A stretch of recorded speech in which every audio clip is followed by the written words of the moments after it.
बिहार विधानसभा 2025 अब सामने है और इस विधानसभा चुनाव के मद्देनजर राजनीति रमा बिहार अब हम लोग अपने हिसाब से एक राजनीतिक विश्लेषण क्षेत्रवार आपके सामने प्रस्तुत करेंगे। और इसमें पहले क्षेत्रवार करेंगे, फिर हम लोकसभा वाइज करेंगे और फिर जहाँ जहाँ इम्पोर्टेंट है वहाँ विधानसभा के हिसाब से हम लोग विश्लेषण करेंगे। हमारा विश्लेषण पॉलिटिकल होगा, हमारा विश्लेषण तथ्यात्मक भी होगा और उसमें हम लोग अपने हिसाब से विश्लेषण करेंगे। विश्लेषण भी हमारा होगा, किसी आदमी को आपको इसे सहमत होना असहमत होना ये आपका अधिकार है। हम लोग डेमोक्रेसी के युग में जी रहे हैं जहां सहमति के साथ असहमति का भी उतना ही स्थान होता है, जैसे पक्ष के साथ विपक्ष का भी उतना ही बड़ा महत्वपूर्ण स्थान होता है। राजनीति नामा के इस पहले 2025 के विधानसभा चुनाव के परिप्रेक्ष्य में हम लोग पहले शाहाबाद रेंज के विश्लेषण पर चलेंगे। शाहाबाद रेंज में इस बार हम लोग एनडीए के हिसाब से उसका विश्लेषण करेंगे। अगले एपिसोड में हम लोग राजद के हिसाब से विश्लेषण करेंगे या महागठबंधन के हिसाब से विश्लेषण करेंगे। तो पहला जो हमारा ये एपिसोड है इसमें हम शाहाबाद प्रक्षेत्र का, शाहाबाद रेंज का विधानसभा चुनाव विश्लेषण करेंगे एनडीए के दृष्टिकोण से, क्योंकि शाहाबाद एनडीए के लिए बहुत ही मुश्किल भरा क्षेत्र रहा है 2015 में भी और 2020 में भी। अब 2025 में वो सीट, वह परिदृश्य बदलेगा या वही रहेगा? अगर बदलेगा तो क्या महागठबंधन को सीट कंसीड करना पड़ेगा? तो क्या एनडीए वहां पर अपने प्रेजेंस को, उपस्थिति को बढ़ा पाएगा? इन सभी दृष्टिकोण से हम लोग इस विश्लेषण को देखेंगे। पहले आप सभी जानते हैं कि जो शाहाबाद प्रक्षेत्र है उसमें 4 लोकसभा क्षेत्र है। हालांकि काराकाट में औरंगाबाद का भी कुछ क्षेत्र आता है, लेकिन अभी हम लोग लोकसभा के हिसाब से विधानसभाओं का विश्लेषण करेंगे। तो आप जानते हैं कि जो शाहाबाद प्रक्षेत्र है उसमें 4 लोकसभा क्षेत्र है। आरा है, बक्सर है, काराकाट है और सासाराम है। ये 4 लोकसभा क्षेत्र है। और सबसे जो इंटरेस्टिंग बात है, इन चारों के चारों पर महागठबंधन का कब्जा है। आरा को बीजेपी से सीपीआई एमएल ने 2024 में छीन लिया, बक्सर को बीजेपी से आरजेडी ने छीन लिया, सासाराम में कांग्रेस जीत गई और काराकाट में भी सीपीआई एमएल ने अपनी उपस्थिति दर्ज करवा दिया। तो कहने के लिए शाहाबाद प्रक्षेत्र के चारों लोकसभा सीटों पर महागठबंधन का कब्जा है। और अगर इस दृष्टिकोण से हम देखें तो शाहाबाद प्रक्षेत्र में महागठबंधन का ही दबदबा होना चाहिए सैद्धांतिक तौर पर। इसमें जो विधानसभा कुल मिला के 25 है। आरा में 7 विधानसभा है, बक्सर में 6 विधानसभा, सासाराम में 6 विधानसभा, काराकाट में 6 विधानसभा। जो 25 विधानसभाओं का यह क्षेत्र विधानसभा में किसी भी दल के सरकार बनाने न बनाने में महत्वपूर्ण भूमिका अदा कर सकता है। इसलिए दोनों ही पक्षों के लिए ये चुनाव बहुत ही महत्वपूर्ण है। पिछली बार भी एनडीए के लिए एक गड्ढा साबित हुआ शाहाबाद क्षेत्र, और 2015 में भी वही हालत था एनडीए का। एनडीए संभवतः 2015 की अपनी भूलों से सीख नहीं ले पाया, इसलिए 2025 के चुनाव में भी एनडीए को सीख लेने की जरूरत होगी, क्योंकि 2015 में स्थिति खराब थी, 2020 के चुनाव में स्थिति खराब रही। 2020 के विधानसभा चुनाव में इस परिक्षेत्र के 25 विधानसभा सीटों में केवल 2 सीट पर, आरा एवं बरहा, दोनों आरा लोकसभा का है, इस पर ही एनडीए जीत पाया। दोनों सीट पर भाजपा जीती और शेष सभी सीटों पर महागठबंधन जीता। तो यह महागठबंधन के लिए शाहाबाद प्रक्षेत्र एकदम क्लीन स्वीप था, पूरी तरह से एक पक्षीय था। शाहाबाद प्रक्षेत्र में जो 2020 का विधानसभा चुनाव हुआ, इसमें मूल चुनाव में 2 सीट पर जीता एनडीए, लेकिन जब तरारी और रामगढ़ में लोकसभा चुनाव के बाद उपचुनाव हुआ तो दोनों ही सीट पर भाजपा जीत गई। इस तरह से और तरारी और रामगढ़ पर भाजपा ने जीत दर्ज कर 25 में 4 सीट अपना कर लिया। लेकिन इससे भी इतर शाहबाद प्रक्षेत्र में एनडीए को 3 एमएलए की आमद भी हुई, जो दूसरे दलों से एनडीए में शामिल हो गए। इसमें मोहनिया से सुरक्षित विधायिका संगीता कुमारी थी, जो आरजेडी से भाजपा में चली है। चेनारी के कांग्रेस के विधायक श्री मुरारी प्रसाद गौतम थे, जो कांग्रेस से भाजपा में चले आए। और चैनपुर से बसपा के विधायक जमा खान थे, जो जदयू में आ गए। तो ये 3 आमद हुआ, तो 4 + 3 विधानसभा, यानी कुल मिला के 7 विधानसभा। तो 2 विधानसभा मूलतः जीते थे लोग, 2 विधानसभा उपचुनाव में जीता, और 3 विधानसभा दल बदल के द्वारा एनडीए के पक्ष में आए। तो विधानसभा का जहां तक सवाल है, कुल मिला के 7 विधानसभा अंततः जब 2025 में एनडीए चुनाव में जाएगा, तो उसके बाद कुल 7 विधानसभा क्षेत्रों पर उसका अपना अधिकार होगा। और इस तरह से 25 में 7 विधानसभा अंत होते होते एनडीए के पक्ष में आया। शुरुआत में जहां केवल 2 विधानसभा क्षेत्र था, वो अंत होते होते 7 आया। तो क्या दल बदल का यह राजनीति एनडीए को सूट करेगा? क्या दल बदल की राजनीति महागठबंधन के लिए फायदेमंद होगा? यह तो चुनाव परिणाम ही बताएगा। अब हम लोग देखते हैं कि जैसे इस एरिया से जो एमएलसी है शाहबाद क्षेत्र से, यहाँ से श्री अवधेश नारायण सिंह एमएलसी हैं भाजपा के, श्री जीवन कुमार है भाजपा से, श्री संतोष सिंह है भाजपा से, और श्री राधा चरण सेठ जी हैं जदयू से। यानी कुल 4 एमएलसी एनडीए में हैं। तो 7 एमएलए हैं, 4 एमएलसी हैं। एमएलसी आप जानते हैं कि किस तरह से जीता जाता है। तो क्या 4 लोकसभा क्षेत्र जो चारों के चारों महागठबंधन के पास है, 7 विधानसभा क्षेत्र वर्तमान में एनडीए के पास है, 3 विधान परिषद के सदस्य एनडीए के पास हैं, तो क्या ये लोग 2025 के चुनाव में एनडीए अथवा महागठबंधन किसके पक्ष में ये पलड़ा मोड़ देंगे, यह देखना समय की बात होगी। अब हम आगे का जो क्षेत्र देखते हैं कि जैसे बक्सर लोकसभा क्षेत्र है। बक्सर लोकसभा क्षेत्र में अश्वनी चौबे जी के स्थान पर श्री मिथिलेश कुमार तिवारी जी को भाजपा ने टिकट दिया। मिथिलेश तिवारी जी को आंतरिक मतभेदों का सामना करना पड़ा। दूसरी ओर राजद अध्यक्ष सबके थे जगता बाबू, उनके बेटे सुधाकर सिंह जो रामगढ़ से विधायक थे, उनको सीट दिया। सुधाकर जी बहुत पहले से क्षेत्र में सक्रिय हो गए, और उनका जो कमजोर पक्ष था उन चीजों की ओर उन्होंने पहले से ही ध्यान दिया। हालांकि उसके बावजूद 30,000 के आसपास वोटों से वो जीते। यह कोई बहुत बड़ी जीत नहीं थी, लेकिन जीत तो जीत होती है, और 30,000 से हो, 3 लाख से हो, या 1 वोट से हो। उन्होंने एक लंबे समय के बाद बक्सर लोकसभा क्षेत्र पर महागठबंधन का दबदबा कायम किया। आज भी उस क्षेत्र में इनका परिवार सक्रिय है। इनके भाई एमएलसी का चुनाव लड़े हैं, और एक दूसरे भाई जो विधानसभा का चुनाव लड़े।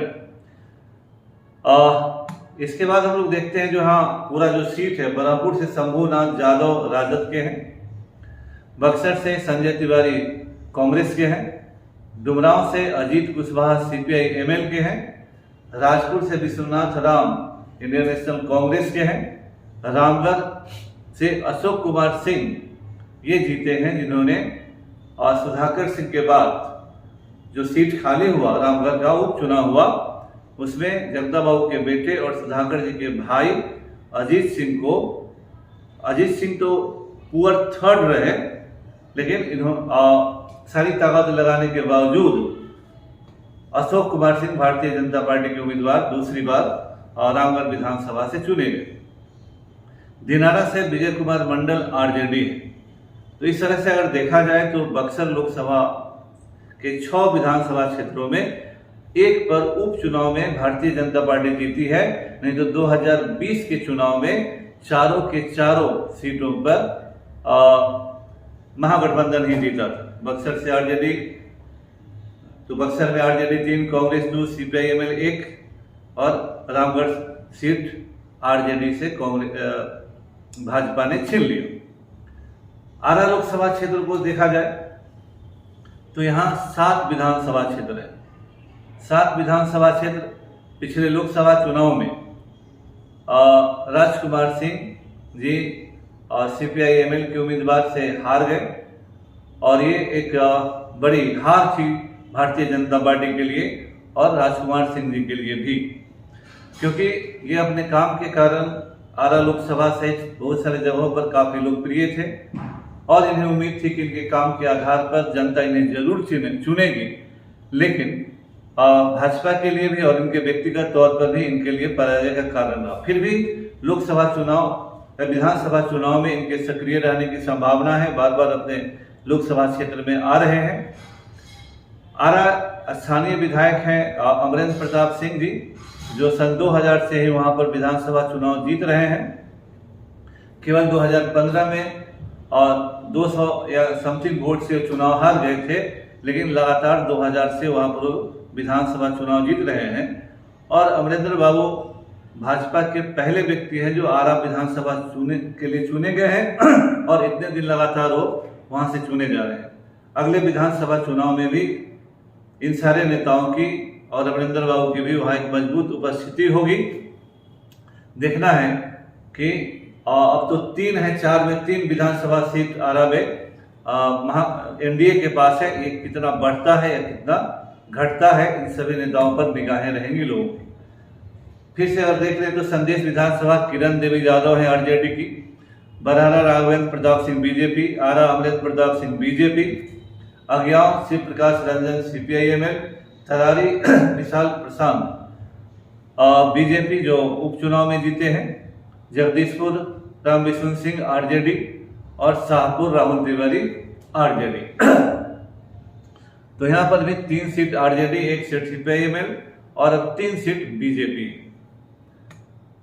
सासाराम लोकसभा मनोज कुमार वर्सेस शिवेश राम रहा और वहां पर मनोज कुमार जी कांग्रेस के उम्मीदवार के तौर पर जीत गए। सासाराम लोकसभा में भी मीरा कुमार जी की उपस्थिति रहेगी और वहां से और भी जो उम्मीदवार हैं उनका भी महत्वपूर्ण योगदान रहेगा। सासाराम में मोहनिया सीट जो है संगीता कुमारी जो RJD में थी BJP में आ गई। भभुआ भरत बिंद RJD के हैं। चैनपुर मोहम्मद शमा खान थे जो BSP से चुने गए, जदयू में आ गए। चेनारी मुरारी प्रसाद गौतम जो कांग्रेस से चुने गए लेकिन BJP में आ गए। सासाराम राजेश कुमार गुप्ता RJD, कराहगर संतोष कुमार मिश्रा कांग्रेस। वहां पर भी इस क्षेत्र में भी दल बदल के बाद इस एरिया में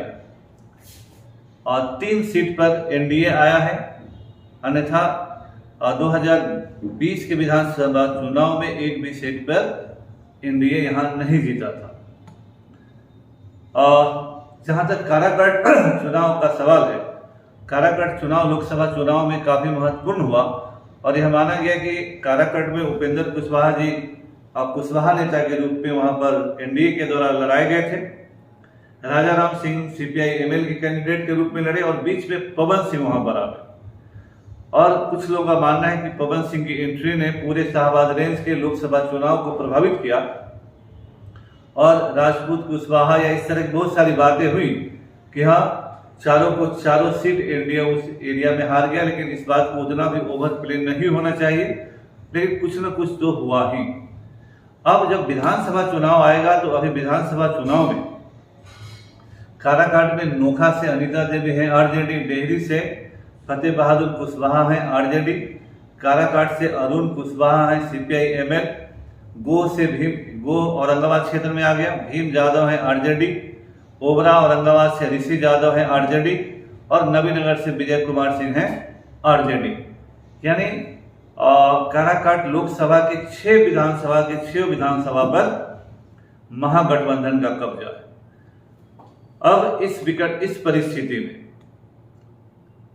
अब ये देखना जरूरी होगा कि शाहबाद प्रक्षेत्र के जो 25 सीट हैं, इन 25 सीट पर किस तरह का समीकरण अब महागठबंधन रखता है और किस तरह का समीकरण NDA करता है।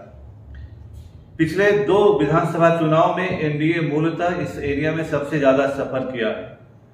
अगर 2020 का ही हम चुनाव ले लें तो 2020 के मूल चुनाव में एनडीए को 2 सीट मात्र मिला। 2020 में आरजेडी को 75 सीट मिला था, तो बीजेपी को 74 सीट मिला और जदयू को 43 सीट मिला। हम ये मूल 2020 के परिणाम का बात कर रहे हैं। बाद में दल बदल के द्वारा सभी गठबंधनों की सीटों में बढ़ोतरी और घटोतरी हुई है। लेकिन अगर ये देखा जाए कि 74 सीट बीजेपी को मिला, जदयू को 43 सीट मिला और 25 में 23 सीट महागठबंधन को गया। तो जब महागठबंधन को इतना सीट गया और यहाँ एनडीए का इतना उभार था, प्रधानमंत्री मोदी और सारे लोग थे, तो इस क्षेत्र में 25 में 23 सीट क्यों हार गया एनडीए? एनडीए को यह आत्ममंथन करने की जरूरत है कि 2015-2020 में एनडीए शाहबाद क्षेत्र में 25 सीटों में इतना लॉस क्यों कर रहा है और इसके एमएलए की संख्या में क्यों बढ़ोतरी नहीं हो रही है? क्या सीट के बंटवारे में या उम्मीदवार के सिलेक्शन में मनमानी होता है? क्योंकि 2024 के लोकसभा चुनाव से स्पष्ट हो जाना चाहिए एनडीए के लिए भी कि अगर आप उम्मीदवार ऊपर से थोपेंगे, अगर उम्मीदवार का अपना नीचे के लोगों से कनेक्शन नहीं होगा, तो उम्मीदवार चाहे कोई भी हो, किसी भी गठबंधन का हो, उसके लिए जीतना भारी मुश्किल होगा। समीकरण महत्वपूर्ण है, जाति भी उतना ही महत्वपूर्ण है, लेकिन जनता से जमीनी स्तर पर कनेक्शन उतना ही महत्वपूर्ण है। लोकसभा चुनाव में भले चल जा सकता है, लेकिन विधानसभा चुनाव में जनता चाहती है, और जनता ही नहीं चाहती है, जो उस पार्टी के कार्यकर्ता हैं वो चाहते हैं कि हम वैसे उम्मीदवार को चुने जो व्यक्तिगत तौर पर मुझे जानता हो। और जब उम्मीदवार ऊपर से थोप दिए जाते हैं और उससे कोई कनेक्शन नहीं बन पाता है, तो वैसे उम्मीदवार के प्रति पार्टी के कार्यकर्ता ही शिथिल हो जाते हैं। और कई जगह चुनाव हारने का यह भी बड़ा कारण है कि जब उम्मीदवार पहली बार चुनाव क्षेत्र में जाता है, ऊपर से थोप दिया जाता है, चाहे कोई भी उस पर टैग लगा हो, वह उम्मीदवार हार जाता है। तो अगर लोकसभा चुनाव से सीख नहीं लेंगे तो एनडीए के लिए हो सकता है कि शाहबाद क्षेत्र उसी तरह से गड्ढा साबित हो, क्योंकि शाहबाद क्षेत्र में अगर एनडीए और क्षेत्रों की तरफ 25 में 15 सीट 18 सीट जीत जाता तो एनडीए को दल बदल करवाने की जरूरत नहीं होती, या भाजपा के लिए भी बहुत स्ट्रॉन्ग स्थिति होती, जदयू के लिए भी बहुत स्ट्रॉन्ग स्थिति होती, और वहां पर वो 25 में से 23 सीट हार जाना मूल चुनाव में ये मामूली बात नहीं है। इसलिए एनडीए के तमाम नेताओं को सोचने की जरूरत होगी कि हम विधानसभा चुनाव में किस तरह के उम्मीदवारों को अपने क्षेत्र में उतारें। क्या उम्मीदवार वह क्षेत्र से कनेक्टेड है? क्या उम्मीदवार जनता से जुड़ा हुआ है? क्या उस उम्मीदवार का अपने कार्यकर्ताओं के साथ कनेक्शन है? या फिर मनमानी करेंगे कि ऊपर से किसी चहेते को थोप देंगे, किसी नेता के पुत्र को वहां उतार देंगे, किसी नेता को प्रसन्न करने के लिए कोई और उम्मीदवार कहीं से वहां पर ला देंगे। आज कोई भी उम्मीदवार अपने चेहरे पर नहीं जीता जा सकता, किसी बॉस के चेहरे पर नहीं जीत सकता है। आज के समय में किसी के पास कुछ एक नेताओं को छोड़ दिया जाए तो वोट ट्रांसफर करने की शक्ति नहीं रही। इसलिए गठबंधन महत्वपूर्ण होता है, जाति महत्वपूर्ण होता है, लेकिन उम्मीदवार भी उतना ही महत्वपूर्ण होता है। इसीलिए अब एयर ड्रॉप नेता या चेहरे के आधार पर नेता या लिगेसी के आधार पर नेताओं को किस तरह से उतारेंगे, और शाहबाद क्षेत्र में जो एनडीए को इतनी हानि हो रही है लगातार 2 विधानसभा चुनावों से, उन लॉस से, और 2024 के लोकसभा चुनाव में हुई इतनी बड़ी हानि से एनडीए क्या सीख लेता है या नहीं लेता है, या उसके उम्मीदवार के सिलेक्शन पर डिपेंड करेगा। और जिस तरह से उम्मीदवारों का सिलेक्शन होगा उसी तरह से परिणाम में झलकेगा कि क्या इन लोगों ने अपनी पिछली भूलों से सीख लिया है अथवा नहीं लिया है। अगले एपिसोड में फिर हम एक अगले टॉपिक के साथ आपके सामने उपस्थित होंगे। तब तक के लिए बहुत बहुत धन्यवाद। राजनीतिनामा के इस एपिसोड को आप देखें और सब्सक्राइब करें, शेयर करें, लाइक करें। आप लोगों का बहुत बहुत धन्यवाद।